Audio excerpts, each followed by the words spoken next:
Before we begin, I'd like to acknowledge that the Center for Student Involvement in Careers and UBC Vancouver's Point Grey campus are situated on the traditional, ancestral, and unceded territory of the Hunkaminam-speaking Musqueam people. I'd also like to acknowledge that you may be joining us today from many places with many different histories, and would also like to acknowledge the traditional owners and caretakers of those lands. You can learn more about the traditional owners of those lands on which you are attending at www.native-land.ca. While in our event space, I'd like to remind everyone that all members of the UBC community are expected to uphold a respectful environment in which respect, civility, diversity, opportunity, and inclusion are valued. Although we will be interacting off campus in a virtual setting, the expectations for fostering a safe and respectful environment for all remains the same for all students, staff, and faculty. Launch Your Career in Canada, hosted by the UBC Centre for Student Involvement in Careers and Alumni UBC, is UBC's annual networking experience open only to UBC international students dedicated to supporting their career development. This week, you're going to have an opportunity to learn and hear from alumni, connect and network with industry professionals in a panel and networking setting, discover how to navigate work and research opportunities at UBC, develop job search skills, and learn how alumni have made a successful transition from UBC to the Canadian workplace. And you can register for these virtual events on Careers Online.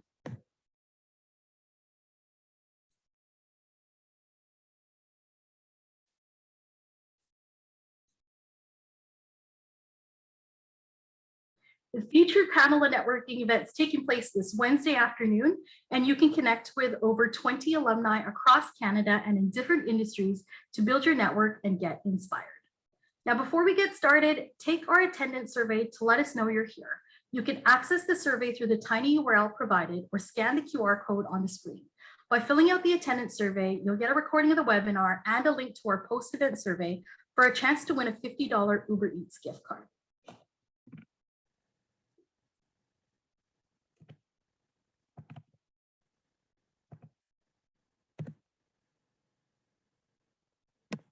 It is now my pleasure to introduce to you today's facilitator, my colleague Abdallah Khalifa from UBC International Student Development, who is an international student advisor and regulated Canadian immigration consultant. Abdallah, over to you. Thank you, Irene. Hello, everyone. Good morning, good evening, good afternoon, wherever you are. Again, my name is Abdallah Khalifa. I am one of the international student advisors at UBC. I am also regulated Canadian immigration consultant, which means I am authorized to give immigration advice in Canada. As you may know, not everyone is authorized to give immigration advice. So all of our advisors, they have a designation and the proper authorization to give our students immigration advice. I'd like to start with thanking Irene for the hard work she has put into today's event. Thank you, Irene, so much. This is an amazing opportunity to connect with our students and share our expertise with them. And hopefully by the end of today's presentation, you'll leave with some ideas about your next steps. I'd like also to thank both of my colleagues, Dave Sage and Andrea Solberger, who has kindly offered to support me with today's event. I'm going to start with sharing my screen.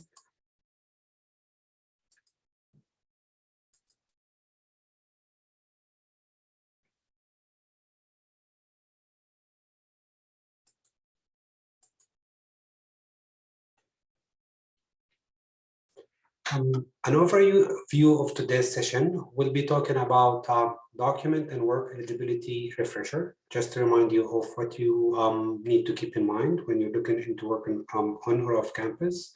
We'll also be looking at those who are interested in joining another program of study after completing their current program of study and what they need to consider, the post-graduation work permit, other types of work permits, and permanent residency. For permanent residency, we will be giving an overview of what options you might have. As you may know, our office does not give specific advice on applying for permanent residency, but this would be an opportunity for you to look into what options you might consider, and you take it from there. Today's presentation is up to date as of today, March 7th, 2022. This has been prepared and approved by a regulated Canadian immigration consultant. Please keep in mind that the only source of information should always be the IRCC website, not any third-party website, as some of the information on other websites might get obsolete, not updated. So the IRCC website is always way to go to get the most updated information about any immigration program. Basic reminder of what documents you need to keep in mind or keep an eye on is your passport, of course. If you come from a visa required country, you would have a temporary resident visa, TRV. If you come from a visa exempt country, you would have an electronic travel authorization. And of course, you have a study permit as your program of study is for more than 6 months in duration. Your documents will be issued based on the validity of your passport. So if your passport expires, other documents might expire.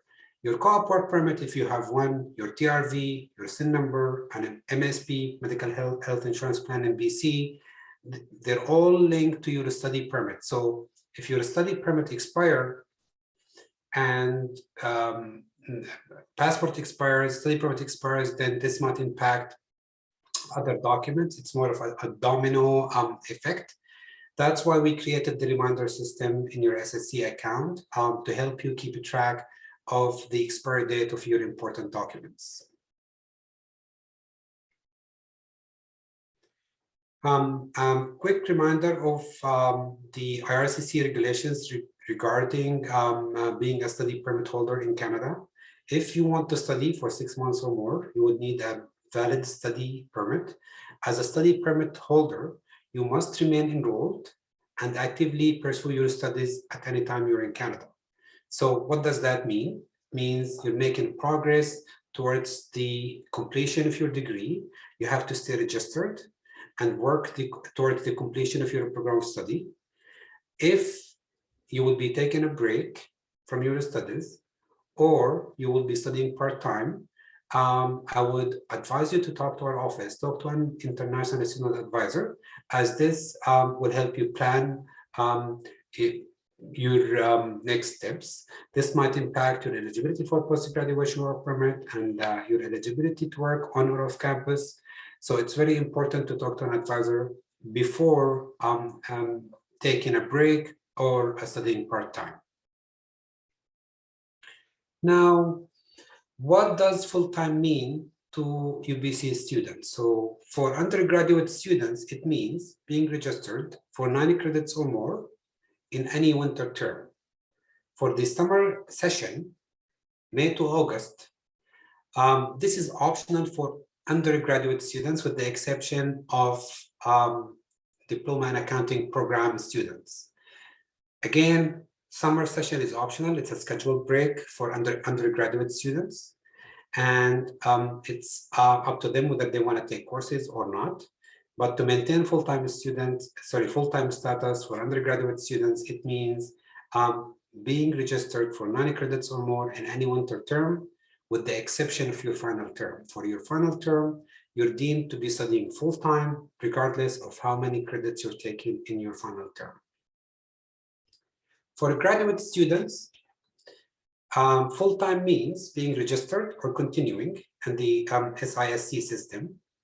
The difference between undergraduate and graduate students, summer is not a scheduled break. It is a regular academic term. So to maintain full-time status, graduate students must be enrolled as registered or continuing in any academic term towards the completion of their program of study. So again, for graduate students, summer is not a scheduled break.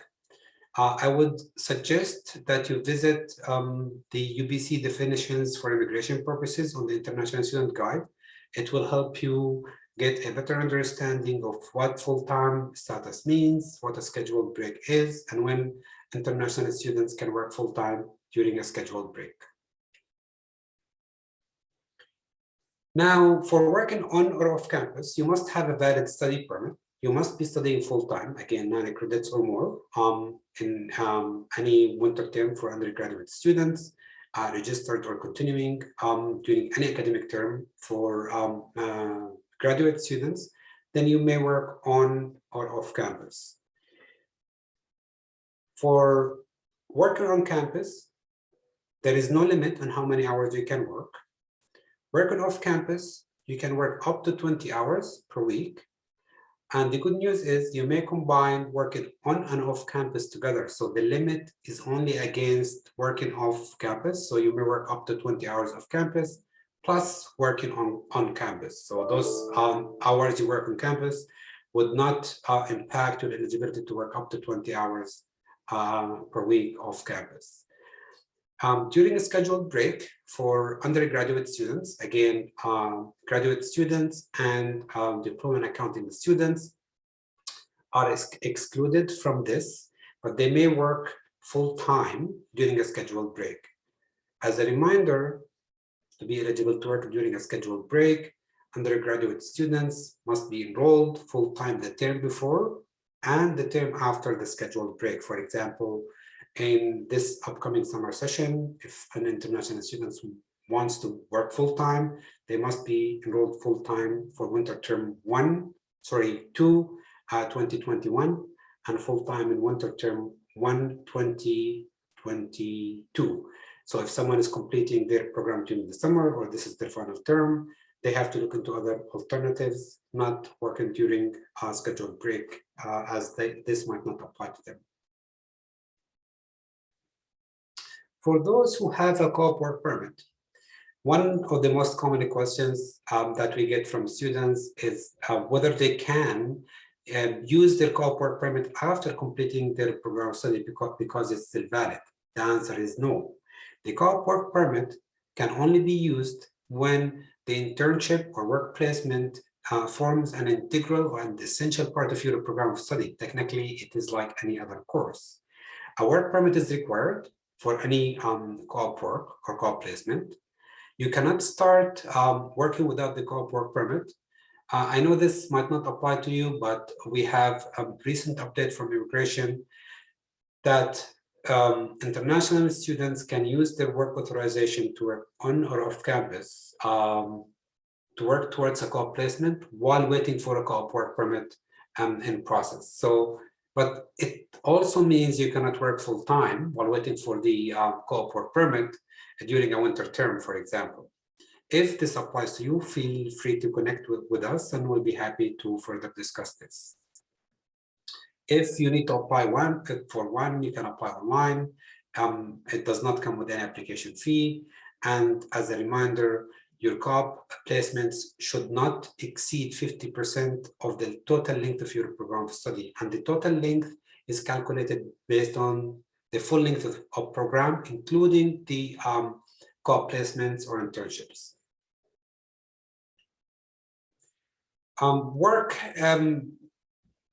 I don't want you to pay much attention to this today, but as a reminder, it might be paid or unpaid. It's a type of activity where someone would get into direct competition with the Canadian labor market. So for example, if you're going to go volunteer in a position that might lead to employment, then technically you are you're competing with a Canadian or a Canadian permanent resident who might be benefiting from this job opportunity. Another reminder for medical exams, certain types of jobs that may bring you in close contact with certain populations would require a medical exam. Not only completing a medical exam, you have to get the work permit or study permit sometimes if you're working as a full-time student before you can start this such a job. This medical exam must be completed by a panel physician. A panel physician means a doctor who's authorized by IRCC to complete such a medical exam. It comes with a fee that is not usually covered by health insurance. Again, if this is something that might apply to you. Feel free to connect with us. We might not be able to determine if the type of job itself requires a medical exam, but we can talk about this. This link that you can see on the screen is from the RCC website, and they share with applicants certain types of jobs that might require a medical exam before starting a job. Taking a break from studies is also something you need to keep in mind, and you need to know how this might impact your future planning. For example, if you have a job as a full-time student, taking a break means you will not be eligible to work on or off campus. The type of leave, if this is going to be authorized or unauthorized by UBC. Luckily, we have leave policies for both graduate and undergraduate students at UBC. I would suggest that you talk to an advisor if this applies to you, if you plan to take a leave from your studies, or you have previously taken a leave from your studies. We can discuss in more details about the length of leave, how it might or might not impact your future planning and eligibility for post-graduation work permit. I would also suggest you talk to your academic advisor or program advisor before taking a break from your studies.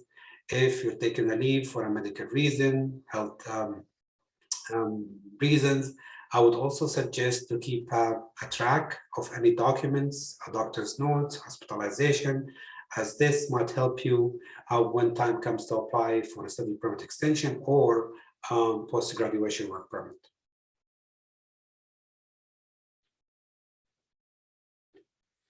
For those who will be interested in joining another program of study after completing their current program of study, your current study permit, this is a recent update we got from immigration. So immigration says, or RCC says, your study permit will become invalid 90 days after completing your studies, which means if you have a study permit that is valid for 1 year, by the time you complete a degree, and you will be joining another program of study soon, you may use this study permit to start the other program of study, but you still need to take action. For example, if you will be studying at a different designated learning institution, another university, you would need to update immigration with the new DLI number so that they know what you're studying and what you're doing in Canada. If you plan to study in a new program, but you have not secured admission yet, then technically your study permit becomes invalid 90 days after your letter of completion becomes available to you. What does that mean? It means you need to take action. If you plan to stay in Canada, then you can apply for post-graduation work permit, for example. You can apply for a visitor record, or if you secure admission later, you can apply for a study permit extension. Again, if this applies to you, I would suggest to you talk to an advisor in our office to discuss the timelines of your next steps and what you need to keep in mind and when and how you can apply for either a study permit extension, visitor record, or post-graduation work permit.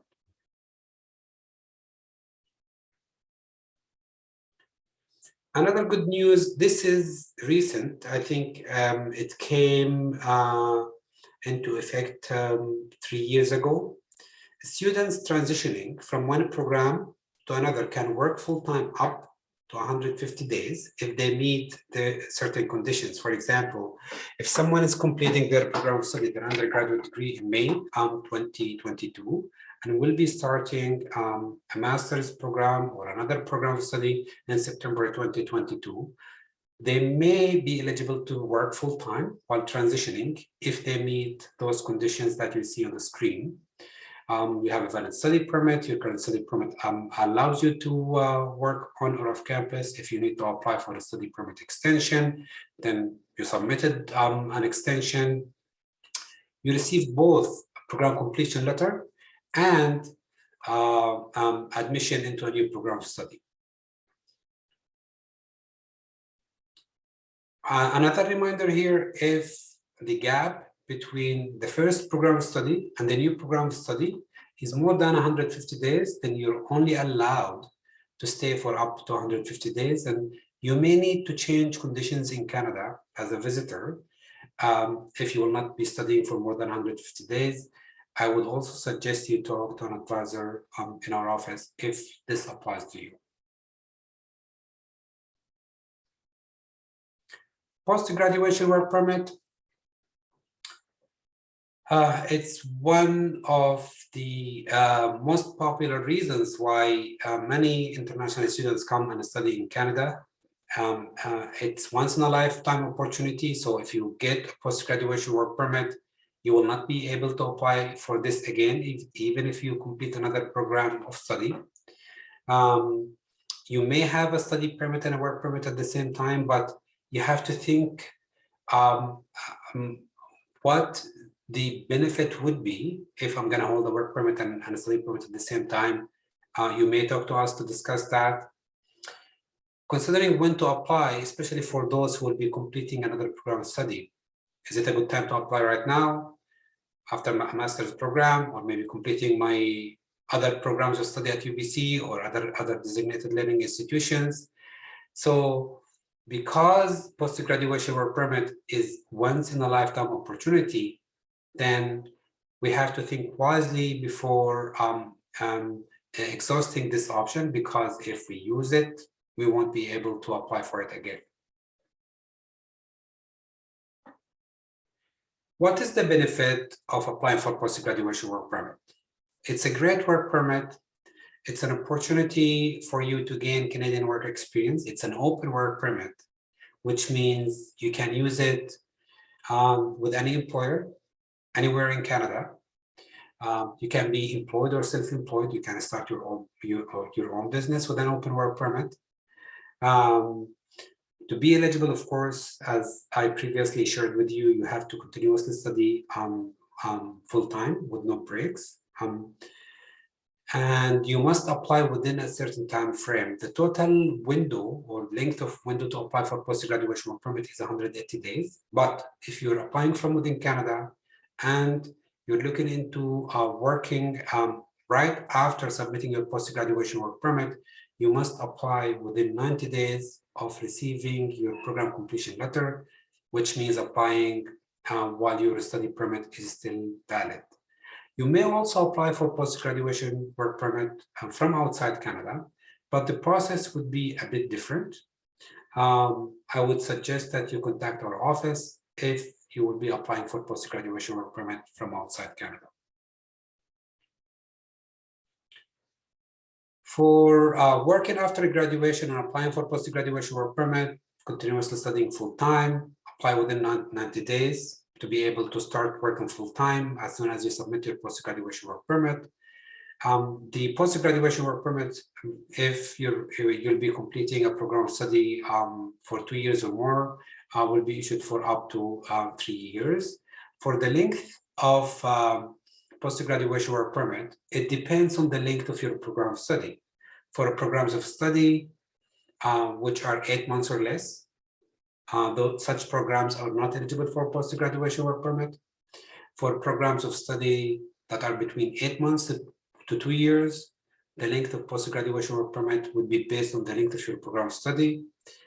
And if your program of study will be for 2 years or more, you would usually get a 3-year post-graduation work permit. 2 notes here. Number one, for graduate master's program or programs that are between 16 to 23 months in duration, they might get 3-year post-graduation work permit.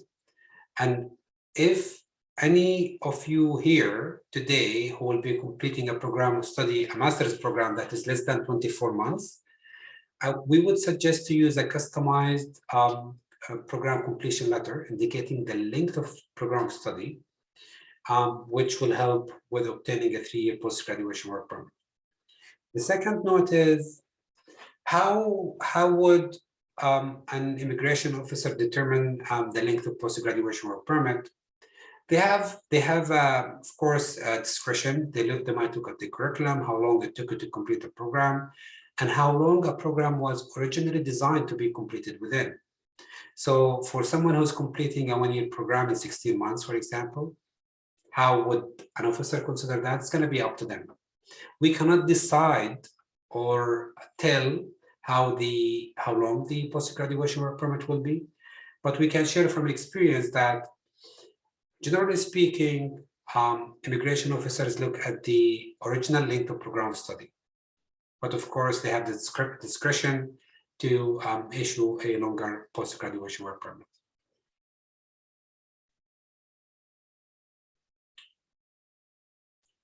For working full-time after applying for post-graduation work permit, you must apply while your study permit is still valid.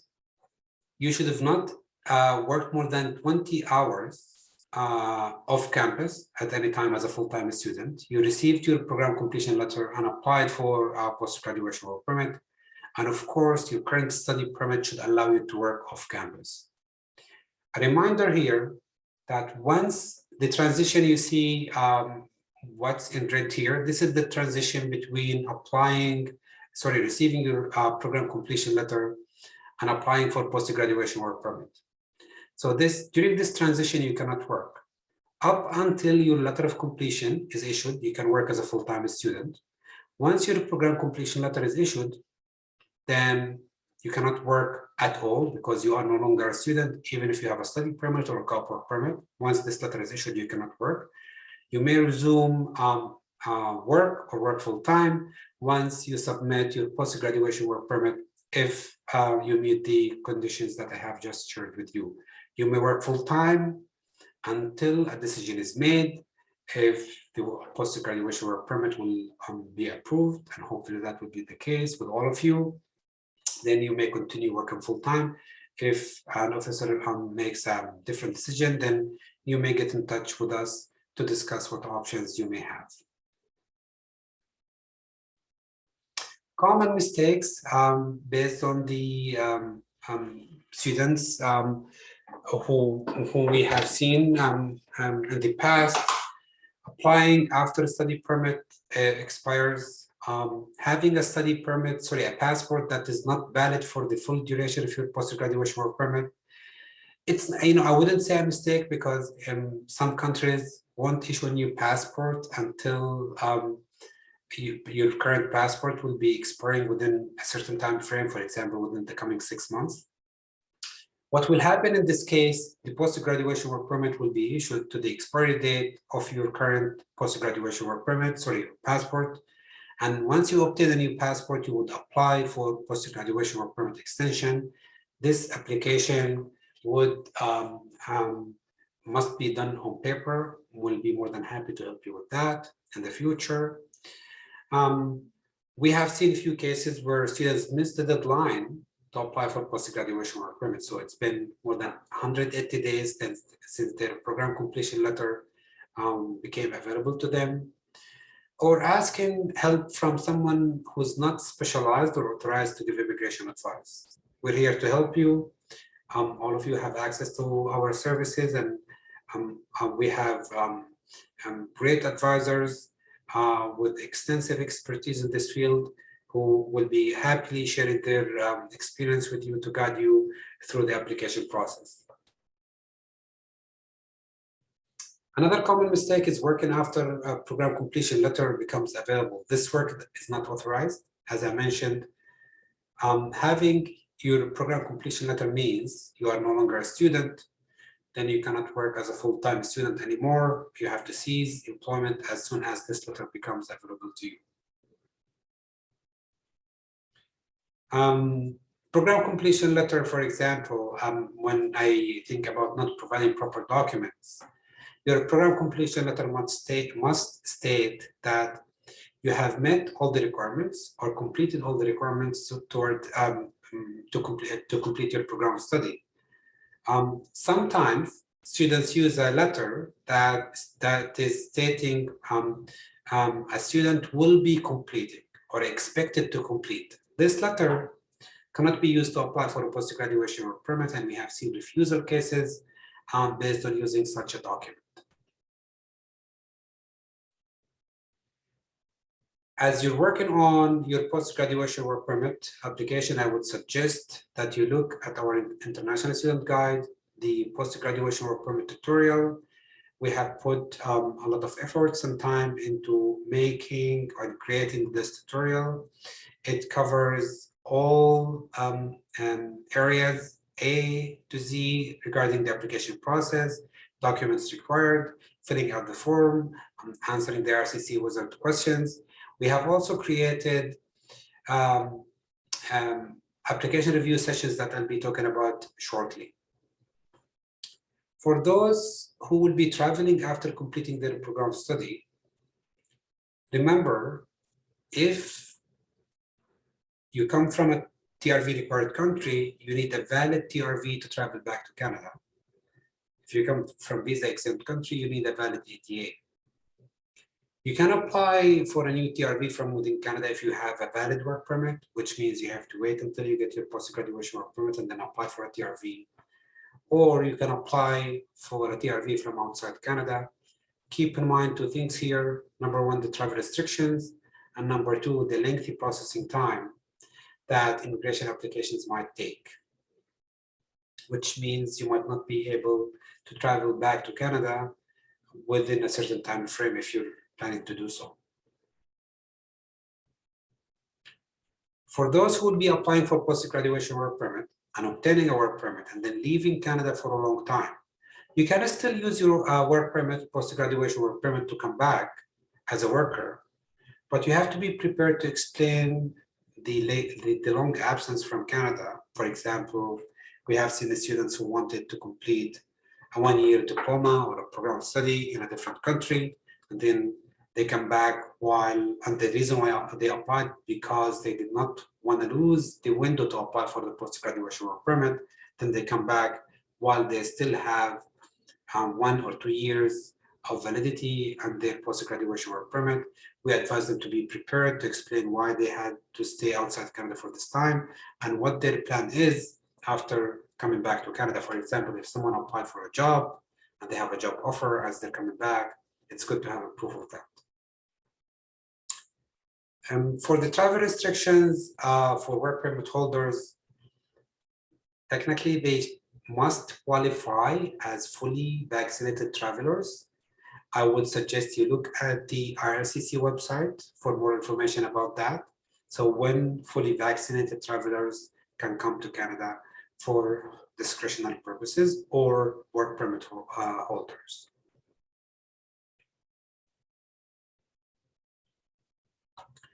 Another things to keep in mind, dependents, spouses, dependent children, their documents are usually linked to your current study permit. So when you apply for a post-graduation work permit, study permit extension, you have to keep in mind your family members' documents if this applies to you, and the need to apply for extending those documents.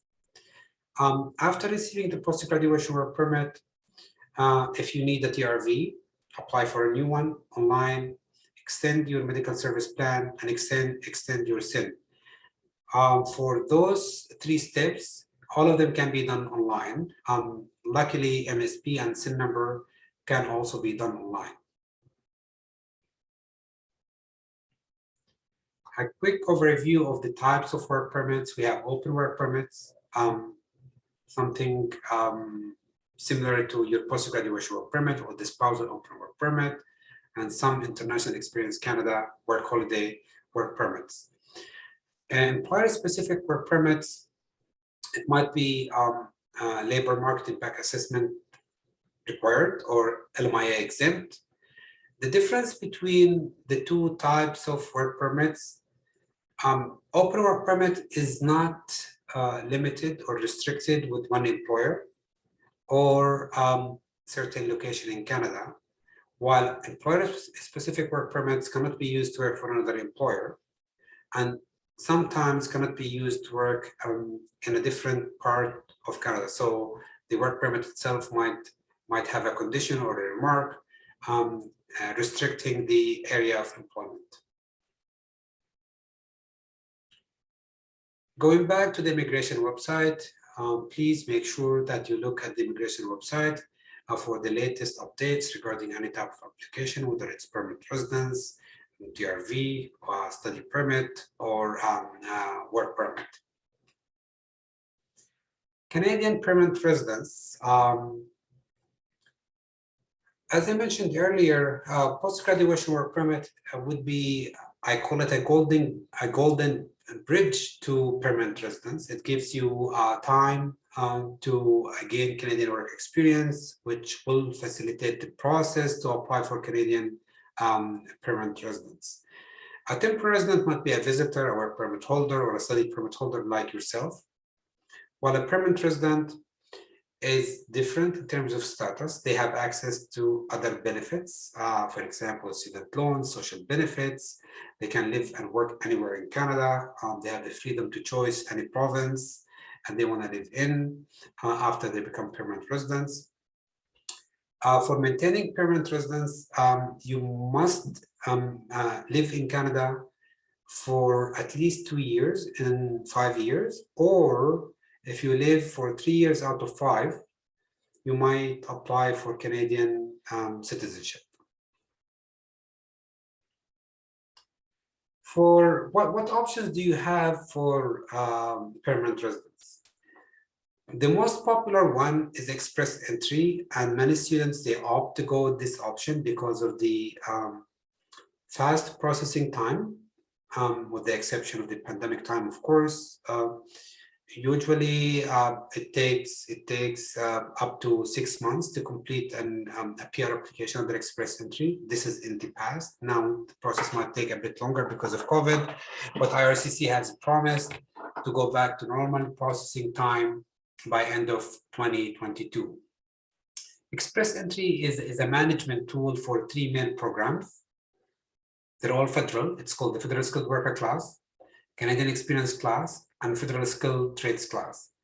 The majority of our students, they apply under Canadian Experience Class, which means after gaining at least 1 year, 12 months of full-time work experience in Canada.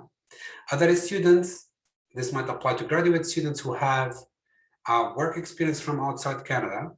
They qualify under express entry under Federal Skilled Worker Class. They apply as soon as they complete their program study because they get more points and they get nominated and or receive an invitation to apply. Another popular program is the BC Provincial Nominee Program. They have a few programs like skilled worker, international graduate, international postgraduate programs. And there is an option to go with the hybrid provincial nominee program. It's called Express Entry BC PNP, which means you have to go with the step number 1 first, create an express entry profile, and then apply through the province. And if you're asking, why would someone do this? The main reason to do so is to get more CRS points, which is the Comprehensive Ranking System points under express entry. By the receiving a provincial nomination, you receive 600 CRS points, which means you'll almost guaranteed an invitation to apply for permanent residence in the next draw that IRCC holds for express entry.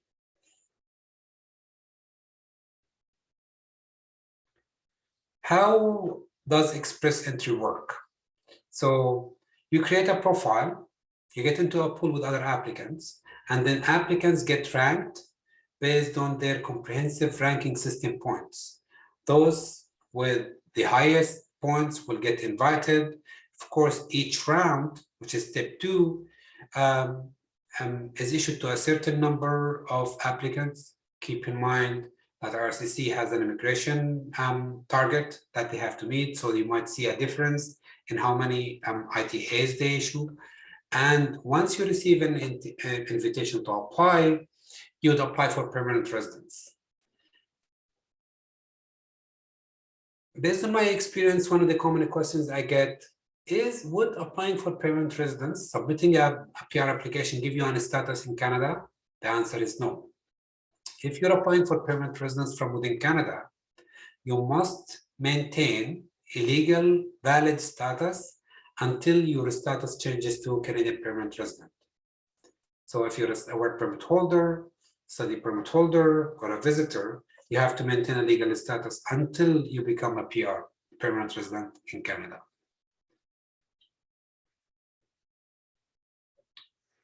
If you plan to stay in Canada longer, I would suggest to consider the post-graduation work permit. It's a great opportunity for you to stay and work in Canada. You can attend our BC PMP and PR info sessions, which will be sharing one with you soon. We usually have two, and one in winter term 1 and one in winter term 2. Subscribe to the community update newsletter to share with you the latest updates from immigration and more information about upcoming events. You may also find information sheet on the PR pathways on the International Student Guide. Remember, this is not an application review sheet. This is not kind of giving a specific advice about how to submit a PR application. It's more of giving you an idea about the process, the different programs, the requirements for different programs, and what you need to consider. For example, which programs would fit your needs and which way you need to go. Few tips here. If you are eligible to apply for permanent residence, do it as soon as you can. Things change, and we have seen this in the last couple of years with COVID and IRCC's response to different crises around the world. Those who have work experience from outside Canada may qualify under federal skilled worker class. So you may want to consider this. Gentle reminder, this is just more of an overview of the process. This is not specific advice regarding certain type of permanent residence application. We're really hoping by the end of today's presentation, you kind of have a pathway, a roadmap that about the kind of action steps that you need to take to get where you want to be in the coming, let's say, 1 to 2 years. I would also warn some of you who might resort to someone who's not authorized to give immigration advice, and we have seen cases got complicated because they have got the wrong advice, or the person who advised them was not well versed with the program they're applying under. When you deal with someone who's authorized to practice immigration in Canada, not only you get the best advice, but you can also verify their information. You can file a complaint if needed. There are regulating bodies for immigration lawyers and immigration consultants. So it would be easier for you to make sure that you're getting the service from someone who can help you with the type of application you're trying to submit. The International Student Guide is your way to go. If you have questions about traveling to Canada, study permit extension, post-graduation work permit, TRV, Coop work permit, and other kind of information that would be helpful to you, like social insurance number, taxes, and medical service plan. We have also a great resource for you that you may access. We have recorded application review sessions. If you're applying for a study permit extension, post-graduation work permit, or a TRV application, you can access this. You can go to our International Student Guide, register for one of those Canvas courses, and benefit from this resource. And if you still have questions, you may get in touch with us. Again, this is the reminder about the community update newsletter. So I'd encourage all of you to sign up for this. And if you still have questions, you may reach out to us in person, via Zoom, online form. For in-person here, no appointment is needed for drop-in with our front desk, but if you need to speak to an advisor, you would need to book an appointment. So our front desk, great front desk staff will help you with booking an appointment. I'm gonna stop sharing my screen because I cannot see the Q&A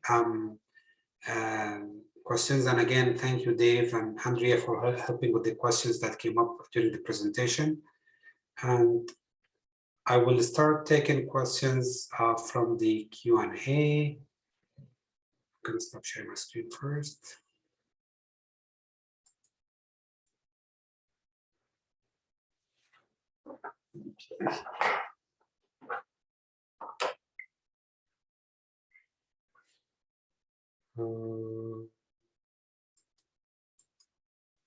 So we have,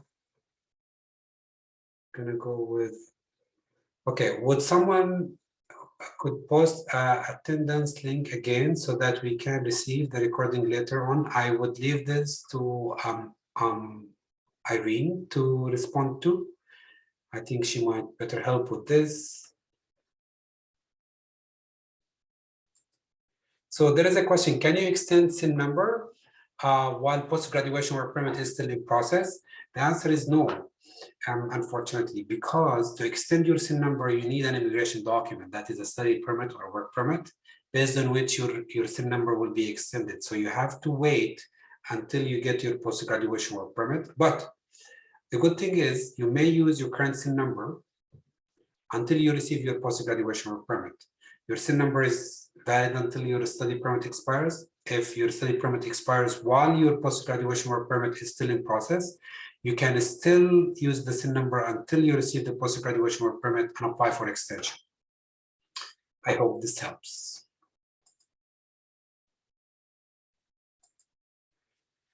I'll take another one. Can someone, oh, we read that.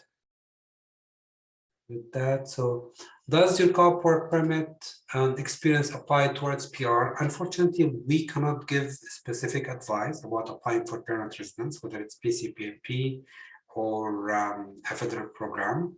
I would suggest you get in touch with an immigration practitioner who can give you a more specific answer about this. I do apologize.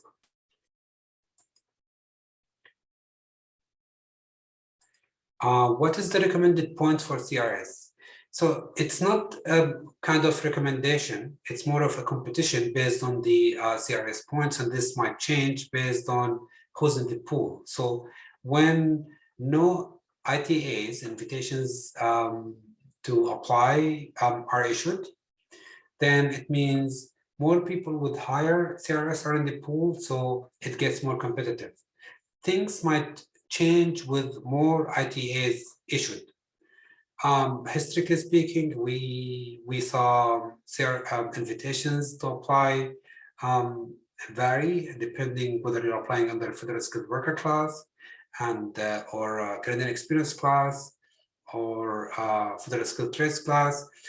What I would suggest you do, you can look at some historic data regarding invitations to apply that was previously issued and see where you might fall. There is another tool, if you Google CRS tool, and it would also give you, you answer certain questions, it gives you how many CRS points you might have if you apply under express entry. Sky, is it better to apply for permanent residence program after graduating from undergrad, or should we prepare in the 3rd or 4th year? So the answer to this depends when you qualify to apply. So when if we're talking about 3rd or 4th year, I find it hard to think of any program under which you might qualify to apply. For example, under BCPMP, you need internationally graduate, you need a proof of program completion. For a federal program, you need at least 1 year work experience. So my answer is, I would suggest you apply as soon as you are eligible to apply under either a federal or a provincial program.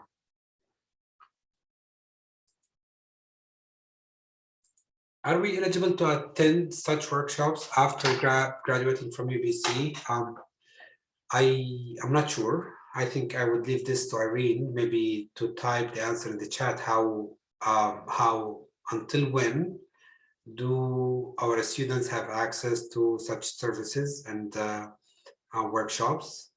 From our office, we usually help students after they graduate from UBC with anything that is related to their studies at UBC. For example, if a UBC alumni applied for post-graduation work permit, but they did not get full length of their program study, full length of their post-graduation work permit, we help them with the post-graduation work permit extension.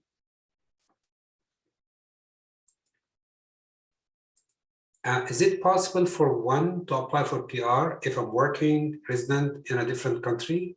The answer is yes, if you qualify under the federal skilled worker class, for example. Yeah, you can apply from within Canada or from outside Canada.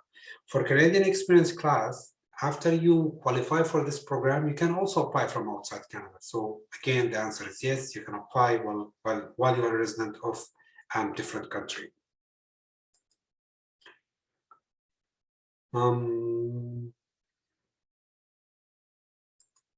Can ISAs not advise on PR process? Yes, unfortunately, we cannot advise on PR.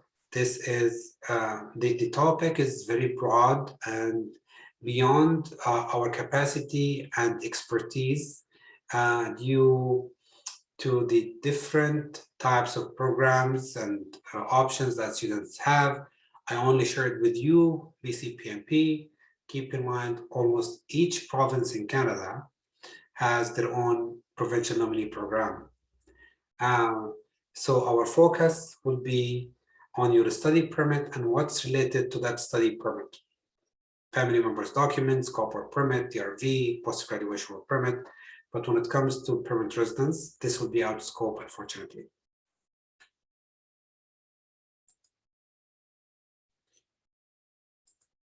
What happens if your post-graduation work permit is getting to an end and you have not got your PR yet? It depends. If you have a PR application in process and you applied from within Canada, you might have some options to apply for work permit extension. If not, you would need to look into extending your work permit based on getting a job offer. The process gets more complicated, as I mentioned earlier, because you might need LMIA support, Labor Market Impact Assessment, which is an application that your employer would go to Service Canada, get a positive LMIA, and then apply for a work permit extension. Again, this is beyond what we can advise on, unfortunately. But hopefully, if you plan it right, you'll get your PR before your work permit expires.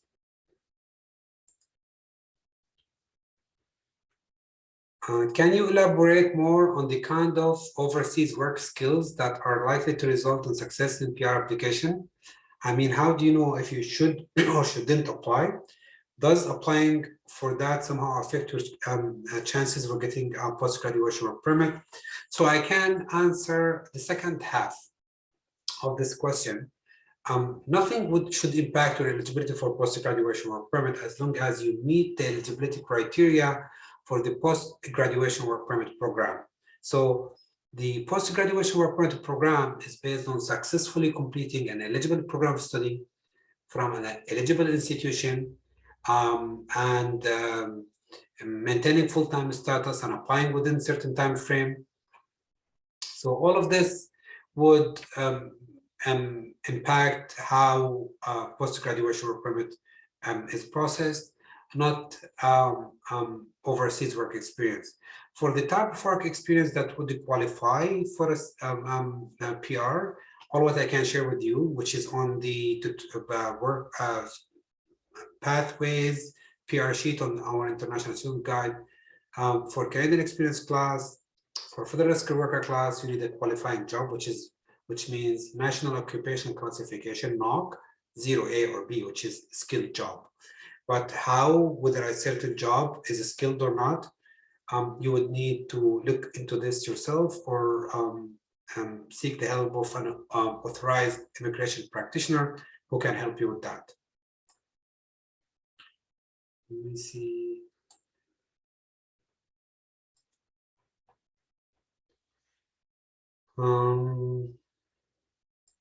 I am registered to the Center of Accessibility for Chronic Mental Health. Will this impact my employability in Canada or my post-graduation work permit? No. So we have two things here. Students with Center for Accessibility are deemed to be studying full-time if they're taking 6 credits or more per winter term, which is different from other students where they have to maintain full-time status of 9 credits or more in winter term, and I'm talking about undergraduate students. Now, this question has a second piece, which is health conditions and applying for Canadian immigration. There is something called medical inadmissibility in Canada. Unfortunately, this is also a complex topic that is beyond what we can advise on and outside our area of expertise.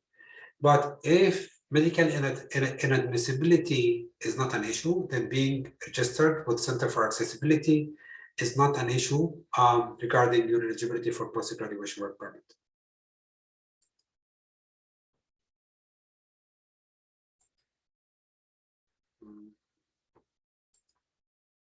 So here, what is the processing time for BC PNP skilled immigration program? This type of application, I mean, if this program is qualifying without a job offer, an international postgraduate program, BC PNP does not post processing time for this, but in my experience, students get an invitation to apply soon. The processing time for the PR application, I would say around 18 months, if this is not through express entry.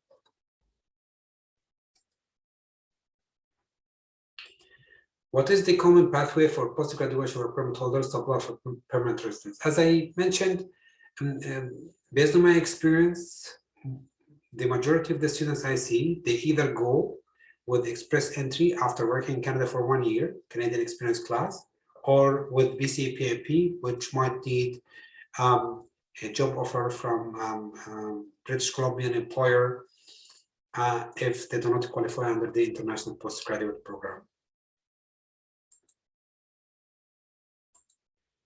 Must I stay in Canada while I wait for permanent residence to be processed? So this is if you applied under a federal program, federal skilled worker class or Canadian experience class, the answer is no. You can come back when you get your landing papers, your PR application is finalized. If you apply under a provincial nominee program, the story gets different because you might need to maintain employment with the same employer under which you have been nominated. You have to show intention to live in British Columbia, so the story gets a bit more complicated here. You might contact, if you plan to apply under BC PNP and you plan to be away for an extended period of time, I would suggest you reach out to BC PNP directly and seek more clarification on this.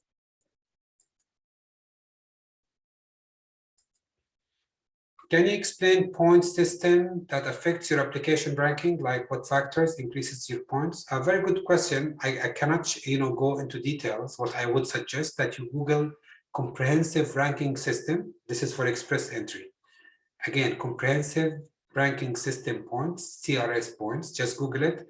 You'll see the multiple factors that are considered when assigning those points, from age, education, work experience, language proficiency, your spouse's education, language proficiency, work experience, and all of that. And then you can determine how many points you have. As I mentioned earlier, there is another tool, it's called CRS tool. Just Google it. You can answer certain questions and it will give you an estimate of how, this is from the RCC website, by the way. It's not from the third-party website. It gives you an estimate of how many CRS points you might get.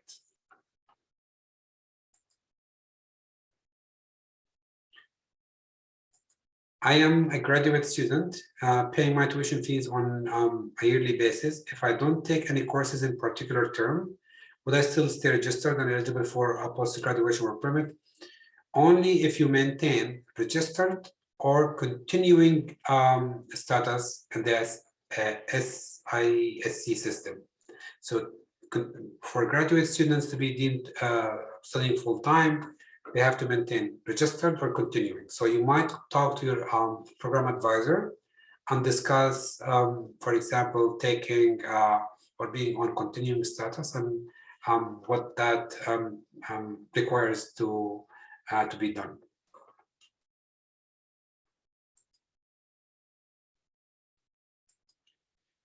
What about students with visual disability are also allowed to apply for post-graduation work permit in the same way? Yes, yes, they should be. Again, I'll go back to something that is outside our areas of expertise, which is called medical inadmissibility. When you fill out the post-graduation work permit form or a study permit extension form or a TRV application, if you look at the background section of the application form, there is a question about your health conditions.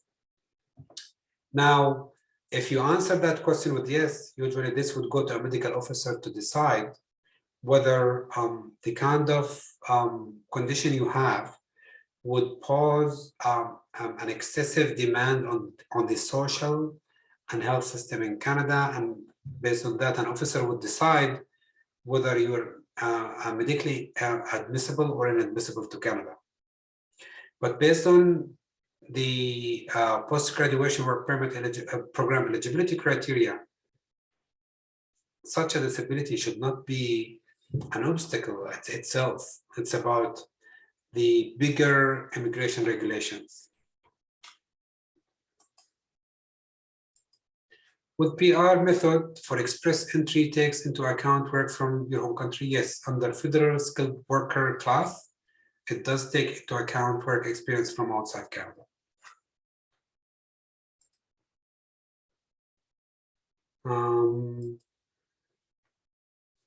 Do I have to quit my job after letter of completion issued and before applying for post-graduation work permit?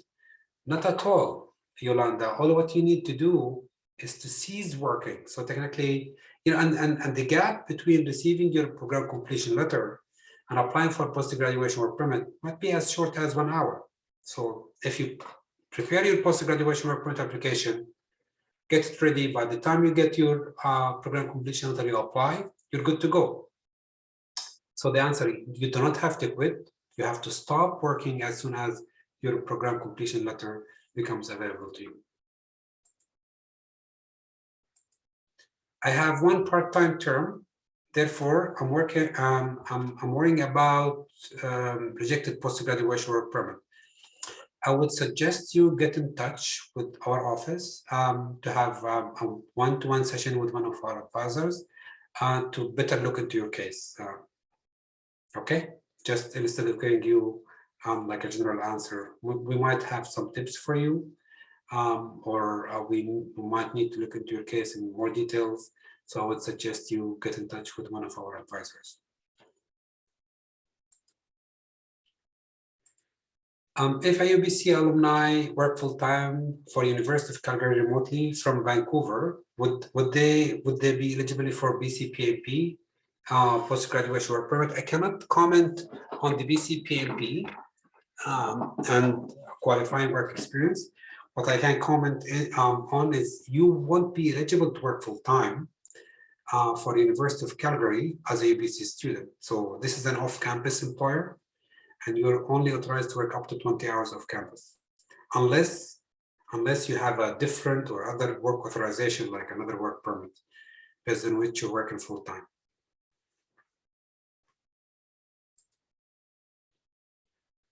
I am going on exchange on my last term. Will I be able to return to Canada with a valid study permit?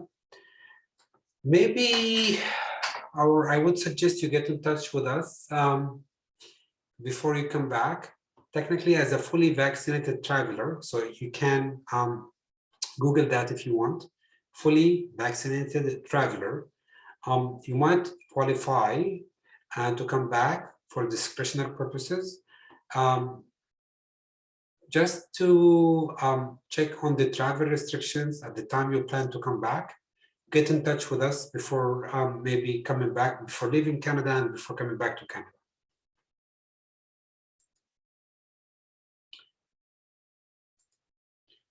My name on my study permit, which is still valid until August 2023, is slightly wrong.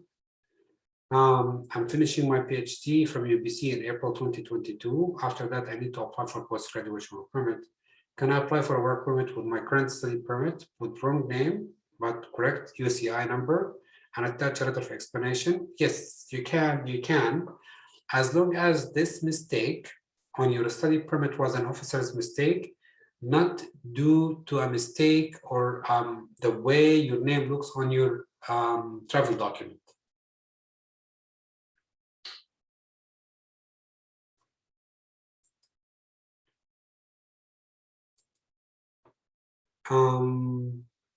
When and where will those who have signed in will receive the recording for this meeting? Yeah, this is, I would leave this to Irene. Thank you, Irene.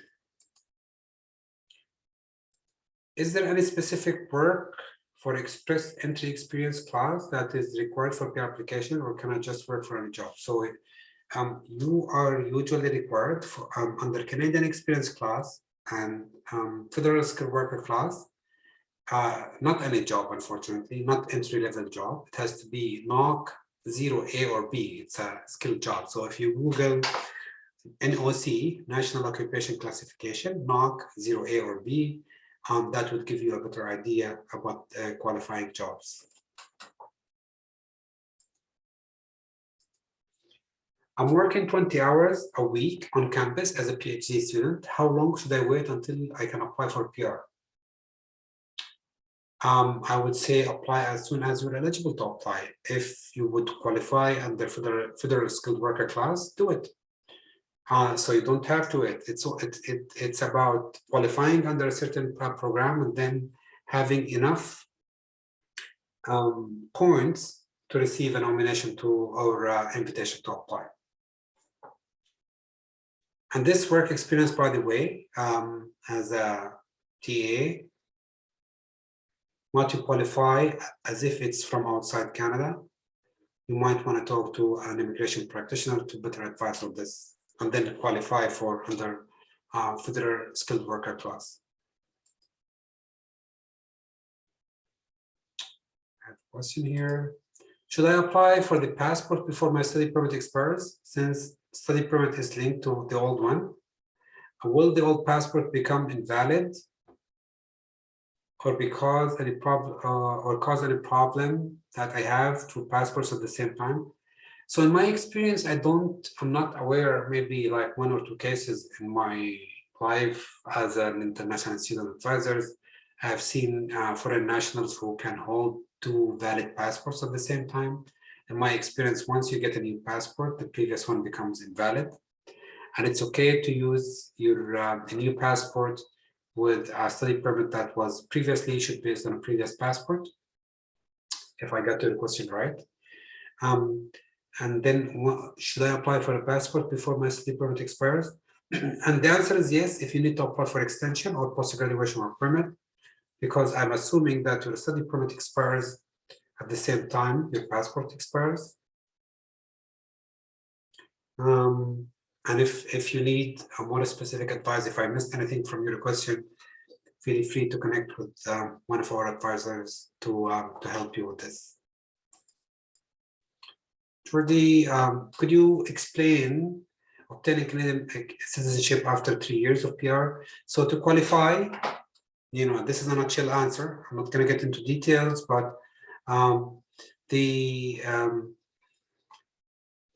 there is a minimum physical presence requirement to as a permanent resident before you can apply for Canadian citizenship, which is 3 years in the last 5 years. So once you accumulate those 3 years out of 5 years as a Canadian citizen, as a PR, you may apply.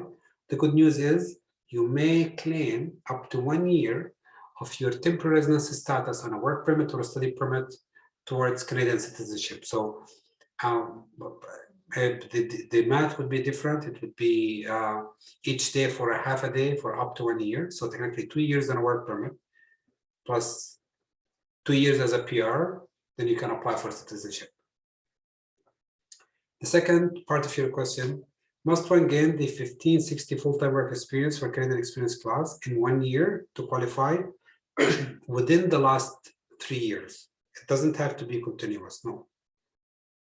This is for Canadian experience class. But again, I'm going to refrain from giving specific advice about Canadian permanent residence. And I would suggest to look into the RCC website. If you did not find an answer, you might want to consult with an immigration practitioner. I think I answered that. Just to clarify, can we apply for express entry before completing our studies as long as we meet the requirements? Yes, of course, as long as you qualify under one of the programs, mainly Canadian experience class or federal skilled worker class. As a student, if you don't have work experience in Canada, you would be looking at the federal skilled worker class. If you qualify, yes, you may apply.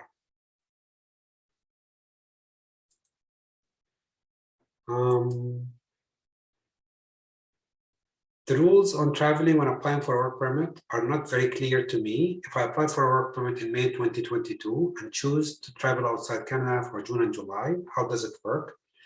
It depends on the expiry date of your travel document, TRV or ATA, but you may qualify as a fully vaccinated traveler. I would suggest you get in touch with us just to revisit the travel restrictions at the time you plan to come back to Canada. Where do you get your work permit? Your work permit will be, if you apply from within Canada, it will be mailed to you, to the mailing address you have provided in your application. Yes, it's going to be like applying for a study permit extension.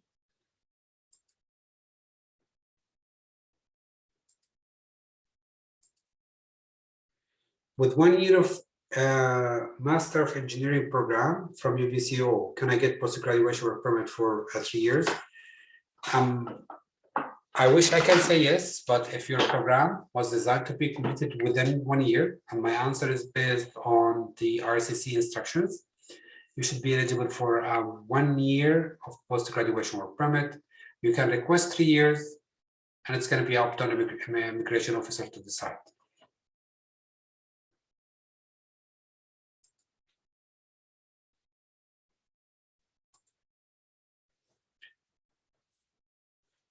If I graduate from graduate school from UBC, do I need work experience or can I apply for PR? Again, applying for PR depends on meeting the eligibility criteria and entry requirements for that program. So it depends. It depends whether you have and meet all the program requirements, immigration program requirements, that you can then apply. So graduating from UBC might be a factor. It might give you extra point, and the type of program might also make a difference. But again, we're looking into program entry requirements when applying for permanent residence. Yes, there is a cost for applying for PR. I would suggest you visit the RCC website for more information about this. And instead of giving you a number on top of my head, you can find the specific fees for PR applications under express entry on the RCC website. If I don't have work experience and have not finished my study yet, PR, is PR possible for me? So, it's difficult to answer those questions simply because we're looking into, for any immigration program, there is eligibility criteria that you have to meet, most of which, with a few exceptions, under the provincial nominee program, would require work experience. So again, you would need to look into the specific program and what requirements this program has and whether you meet those requirements or not.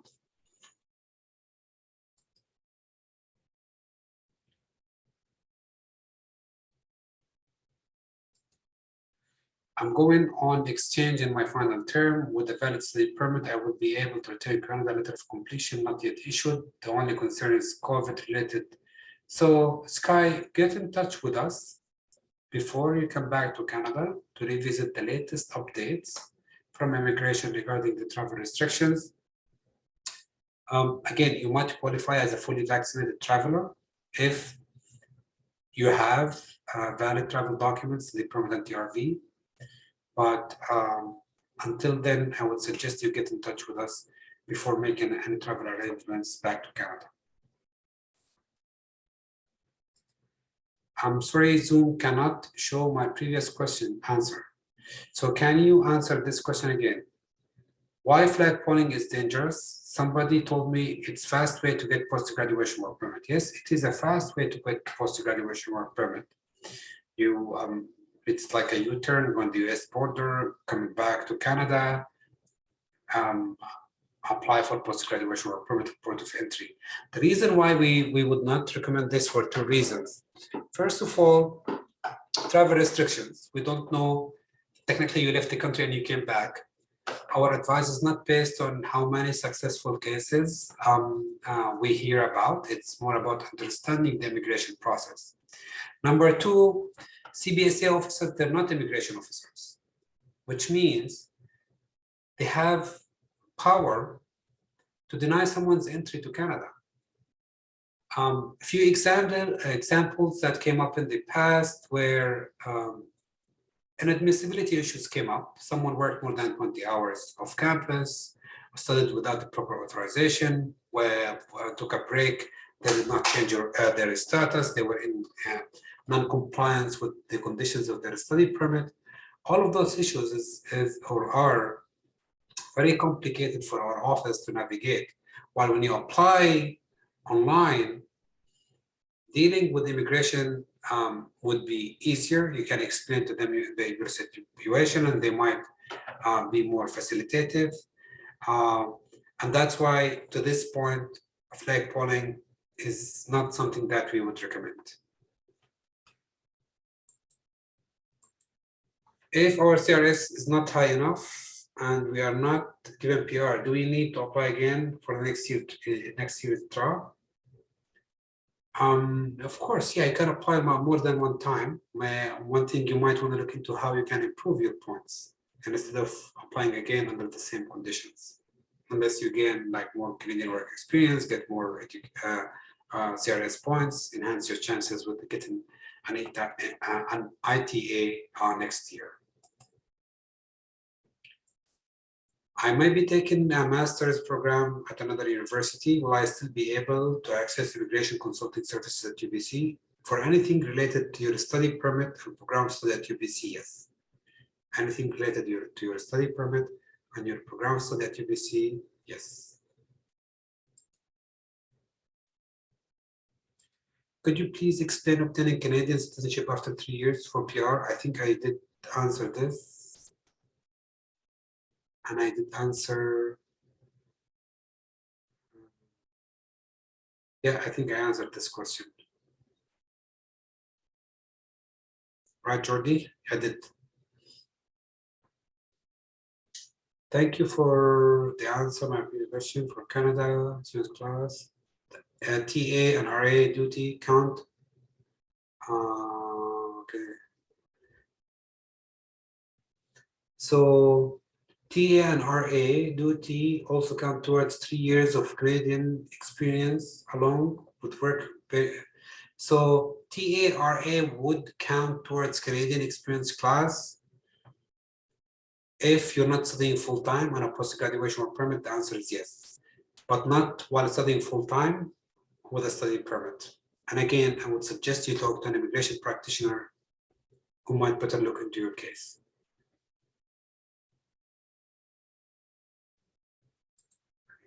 This. And one last question here. Why do I see CRS scores out of 100 for some applications and others are out of 1200? So CRS points are always out of 1200, not out of 100. If you use the CRS points tool, you can see how many CRS points you might have. Study permit expires September 2022. I'll finish my program in August. Should I apply for a study permit extension? It depends on when your program completion letter will become available. If you have any doubt that your program completion letter will not become available to you while your study permit is still valid, then you would need to apply for a study permit extension. You may book a follow-up appointment with an advisor to further discuss this. Jordi, I think I answered this question in my presentation in the last few slides. Yes, you might be eligible to work full-time if you meet certain conditions. I would appreciate maybe if Dave or Andrea can share the link about this, about working full-time while waiting for post-graduation work permit. Thank you. Will the Coop work permit experience count in the Coop? Count towards what? Maybe you could clarify this question more. Can I apply for federal now while I'm a student and after graduation add graduation documents or PNP? You know, I'm going to stop answering questions about PR because each case is unique. And again, as I mentioned, applying for certain programs means you must meet the eligibility criteria for this program. So the simple answer is as soon as you meet the eligibility criteria, you can apply, regardless if you're a student, work permit holder. But getting into details with this, I would suggest you look into the information available on our International Student Guide, and if you still need help with your PR application, to talk to an immigration practitioner. And working as full-time student will not count towards Canadian Experience class. Again, working as a full-time student will not count towards Canadian Experience class. This is for you, Abhishek.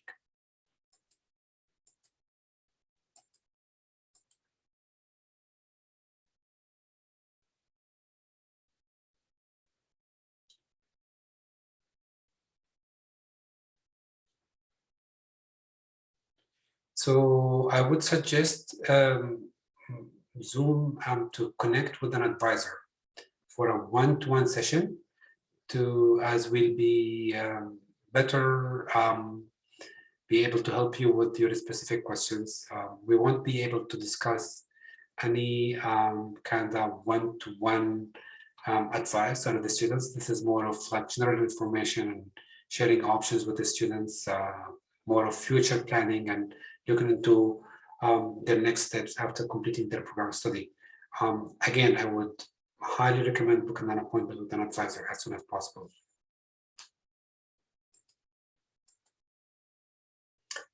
Can I pursue diploma program? This is going to be the last question. Can I pursue diploma program along with master's program at UBC? Yes, you may complete and join 2 different program study with 1 study permit at the same DLI. That should not be a problem. Okay, I said, okay, this is the last question now. If you allow me, Irene. I'm wondering, where can I find the list of programs and schools that is eligible for BCPMP? If you're looking into the international postgraduate program, just Google BCPMP international postgraduate eligible programs, and you will find a PDF list from the BCPMP website.